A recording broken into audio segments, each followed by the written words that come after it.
This weekend, I have the honor of emceeing a Scrabble tournament. Jennifer Whitfield is with the Terra Nova Grannies. I shall show her no mercy. Thank you for coming on the show. Thank you for having me. It's wonderful. And also joining us from Toronto, two guests. We have Ilana Landsberg-Lewis, and she's with the Stephen Lewis Foundation. She co-founded that with her dad. Hello to you. Hello, Anthony. And also from Zambia, we have Nambeya. Hello to you. Hello. Perhaps I'll start with you, Ilana. For people who don't know about the Grandmothers Campaign, tell us a bit about it.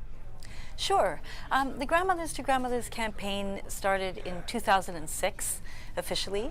The Stephen Lewis Foundation exists to support grassroots community-based organizations in sub-Saharan Africa at the front lines of the AIDS pandemic.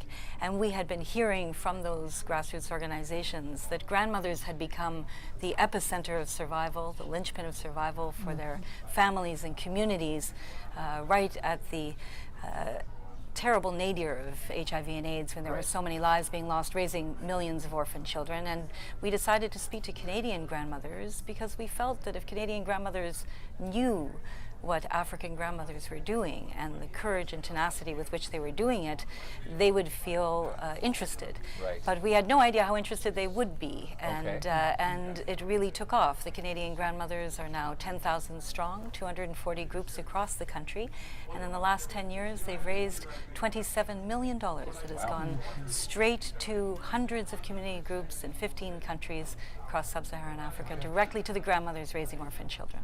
Ida, give me a sense of what the impact of HIV/AIDS has been on grandmothers in Africa. Well, the impact of HIV and AIDS has been huge on the grandmothers. I think I had a chance to work for the Stephen Lewis Foundation as the field rep, and I've visited about the 15 countries where the Stephen Lewis Foundation actually supports the grandmothers. And I've been to communities where you will find grandmothers who have lost 10 children to AIDS. They have lost 9 children to AIDS and have had to remain and take care of the children. And so the impact has been huge on the children and the grandmothers themselves. Well, I guess if you have that many children and you have to take care of the grandchildren, it must be quite a burden. Yes. And Jennifer, here in St. John's, how does a Scrabble tournament here in the capital, Newfoundland, Labrador, how does this fit into what we're talking about? Well, the grandmothers here in Newfoundland, we've got a great understanding of what is going on.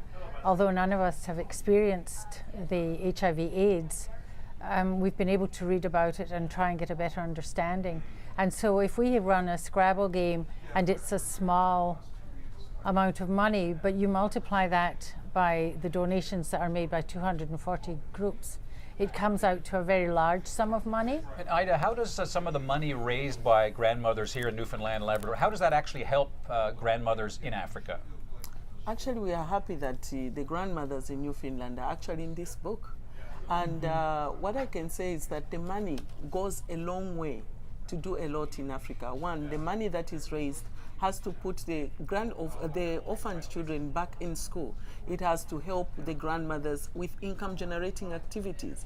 It also has to bring food on the table. You know, when HIV and AIDS took the generation that was active and having those children and taking care of their own children, those grandmothers that stepped in, they were already done with the work. They were already done with raising their children, and now they stepped in as parents to these children, and so it was not easy. One, they were so traumatized. They had to deal with the trauma of losing so many children and thinking, how am I going to take these children to school? And so the money that's been raised by the grandmothers in Canada has gone on the ground to help with all these social challenges that the grandmothers have faced. And when you go in these communities now, you will find that grandmothers have a smile back. They've even managed to become leaders because the trauma they went through has lessened, and Right. they're able to do something to also actually help the orphaned vulnerable children. So it has done a lot. Ida and Ilana in Toronto, thank you very much for your time. Thank you, Anthony. Thank you. Thank you, Jennifer. Have a Thank wonderful you. time this weekend at the Scrabble thank Tournament. you. Yes, that's great. Thanks. Good luck to you. Thank you. And I'll see you at the tournament. Definitely. It'll be a good game.